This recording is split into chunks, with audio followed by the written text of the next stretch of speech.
ہوگا. بیٹا آج ہم جو نصاب شروع کر رہے ہیں وہ کلاس یازدہم اور دوازدہم کے متعلق ہے. یعنی وہ نصاب شامل ہے جو کہ کلاس یازدہم اور دوازدہم میں آتا ہے. سب سے پہلے آپ کے لیے یہ جاننا ضروری ہے کہ ادب ہے کیا. ادب عربی زبان کا لفظ ہے. لفظ ادب جو ہے دو معنوں میں استعمال ہوتا ہے. ایک معنی ہے دوسروں کی عزت اور احترام کرنا، اور ایک معنی انسانی زندگی اور اس سے وابستہ ہر شے کا مطالعہ. ٹھیک ہے. آپ کو پتا ہے کہ کسی بھی زبان کے ایک لغوی معنی ہوتے ہیں اور ایک ہوتے ہیں اصطلاحی معنی. اصطلاح آپ یہ لفظ سنا ہوگا. اصطلاح کا مطلب ہوتا ہے کسی لفظ کا وہ مفہوم جو کسی فن کے مطابق مخصوص ہو. کیا مطلب ہوا؟ کسی لفظ کا وہ مفہوم جو کسی فن کے مطابق مخصوص ہو، اس کو ہم اصطلاح کہتے ہیں. ٹھیک.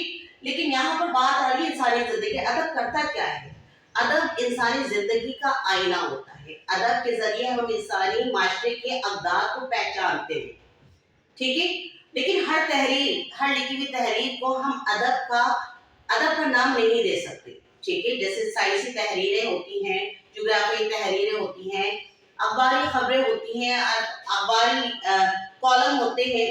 تو یہ ساری ادبی تحریریں نہیں ہوتی. ادبی تحریریں وہ ہوتی ہیں جس میں حقائق کے ساتھ ساتھ آپ کے احساسات اور جذبات کا اظہار ہو، تو ہم اسے ادبی تحریریں کہتے ہیں. یہاں پر ایک بات اور سمجھنا ضروری ہے. جب ہم ادب کی بات کر رہے ہیں، جیسے ہم نے کہا کہ انسانی زندگی اور اس سے وابستہ ہر شے کا مطالعہ. اب اس میں ٹیلی گرافی بھی آ سکتی ہے، فوٹوگرافی بھی آ سکتی ہے، فلم بینی بھی آ سکتی ہے، اور اس طرح بہت سارے علوم ہیں جو ادب میں شامل ہے. یعنی کہ تمام علوم جو ذہنی شائستگی سے، انسان کی ذہنی شائستگی سے وابستہ ہیں، وہ ادب کے زمرے میں آتے ہیں. لیکن یہاں ہمارا جو دائرہ کار ہے ہم اس کو تھوڑا مختصر کریں گے اور ہم بات کریں گے اردو ادب کی. اردو ادب تو جاننے کے لیے ادب کا مطلب تو آپ کو پتا چل گیا کہ وہ علوم جو انسانی زندگی اور اس سے وابستہ ہو. یہاں پر بات آ جاتی ہے اردو کی. اردو کیا ہے؟ اردو زبان ہے. زبان اظہار کا ذریعہ، وہ ذریعہ جس کے ذریعے آپ اپنے احساسات اور جذبات کو دوسروں تک پہنچا سکتے ہیں. ٹھیک ہے. تو اردو زبان ہے، ترکی زبان کا لفظ ہے جس کے معنی لشکر کے ہیں. اگر یہ کہنا کہ اردو ایک لشکری زبان ہے جس میں مختلف زبان شامل ہیں تو غلط ہوگا، کیونکہ دنیا کی کوئی ایسی زبان نہیں ہے جس میں دوسری زبانوں کے الفاظ شامل نہ ہو. زبان ایک طویل مطلب سلسلہ ہے، مطلب صدیاں لگ جاتی ہیں جب جا کر کوئی زبان بنتی ہے.